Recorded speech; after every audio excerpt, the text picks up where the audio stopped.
सच में दोस्तों, जिंदगी का कोई भरोसा नहीं होता। आज हम हैं, कल हम नहीं हैं। इसलिए जो भी हमें अपनी जिंदगी मिली है, हमारा जो भी एक एक पल है, हमें उसे बहुत खुशी के साथ जीना चाहिए।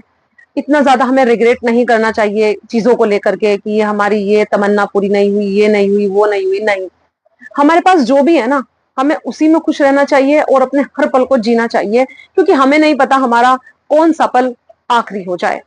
अब जैसे कि इस प्लेन हादसे की ही हम बात कर लें। आज 12 जून सन 2025 भारत के इतिहास में काले दिन के रूप में याद किया जाएगा। जी हाँ, आज एयर इंडिया का एक विमान जो कि अहमदाबाद से लंदन के लिए जा रहा था, जो 9 घंटे की फ्लाइट थी। पहले वो दिल्ली से अहमदाबाद आया और फिर अहमदाबाद से लंदन के लिए टेक ऑफ किया। लेकिन कुछ दूर जाते ही 600 फीट की ऊंचाई पर जैसे ही वह विमान पहुंचा, उसमें कोई तकनीकी खराबी आ गई।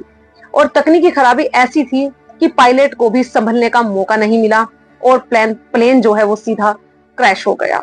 और इतना ही नहीं, वह जो विमान है क्रैश होने के बाद किसी खाली जगह पर नहीं गिरा, बल्कि एक डॉक्टरों से भरी हुई बिल्डिंग के ऊपर गिरा। जी हाँ, एक हॉस्पिटल का हॉस्टल था जिसमें 50 से 60 डॉक्टर वहां पर खाना खा रहे थे। यानी कि उस बिल्डिंग में एक मेस थी, कैंटीन थी, जहां पर खाना खाने का समय था, क्योंकि जो ये हादसा हुआ है लगभग 1:38 पर हुआ है। और उसमें जो ट्रेनी डॉक्टर हैं उनके भी हताहत होने की खबर आई है, यानी कि मारे जाने की कुछ 5 से 6 लोगों की पुष्टि अभी तक हो चुकी है।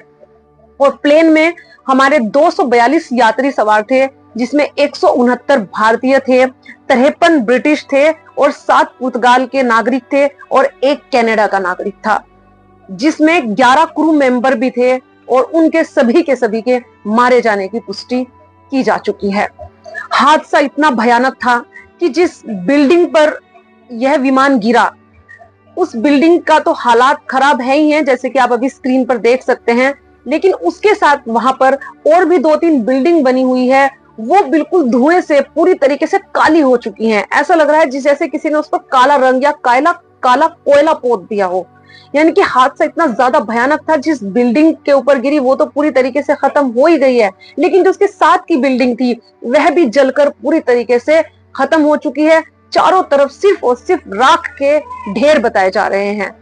बचाव दल ने वहां पर राहत कार्य तुरंत शुरू कर दिया है, लेकिन आग सिर्फ बुझाई जा रही है, लाशों को निकाला जा रहा है। बस लाशों का इतना भयानक मंजर है कि कोई लाश पहचाने में लगभग नहीं आ रही है, जो भी अब तक बाहर निकली हुई है। उनके बिल्कुल चीथड़े उड़ चुके हैं, कहना नहीं चाहिए।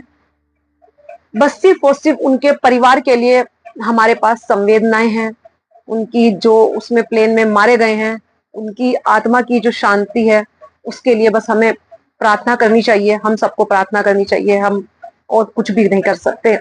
उनके परिवार को कैसे भी सब्र आ जाए, सुकून मिल जाए, बस इसके लिए हमें उनके लिए दुआ करनी। इस प्लेन में जो पायलट थे वह काफी अनुभवी पायलट थे। मिस्टर सुमित सब्बरवाल, कैप्टन सुमित सब्बरवाल काफी अनुभवी पायलट थे और एक क्लाइव कुंदर भी उनके साथ थे, जो उनके सह पायलट थे। कहा जाता है कि जो सुमित सब्बरवाल है उन्हें 8,200 घंटे की उड़ान का अनुभव था और वह खुद तो प्लेन उड़ाते ही थे, साथ ही साथ जो ट्रेनी पायलट होते थे, ट्रेनी पायलट, उनको भी वह सिखाते थे प्लेन उड़ाना।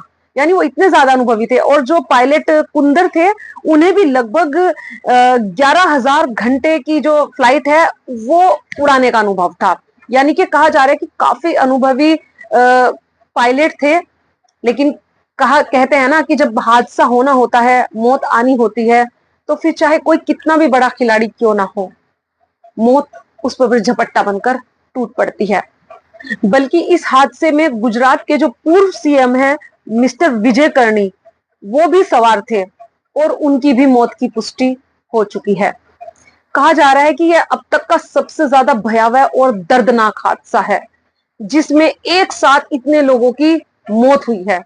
कहा जा रहा है कि इसमें 11 बच्चे भी शामिल थे। और जैसे कि आप सोशल मीडिया पर देख सकते हैं कि कोई अपनी बेटी को बाय करने के लिए आया, छोड़ने के लिए आया।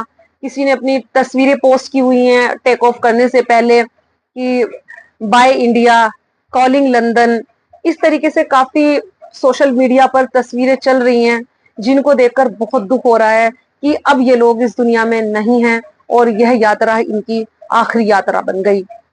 खैर, हम लोग ज्यादा कुछ नहीं कर सकते सिवाय प्रार्थनाओं के। तो आप सबसे आग्रह करना चाहूंगी कि हम सबको उनकी आत्मा की शांति के लिए प्रार्थना करनी चाहिए। तो दोस्तों, भरे हुए मन से आज बस इतना ही। फिर मिलूंगी एक नई वीडियो के साथ।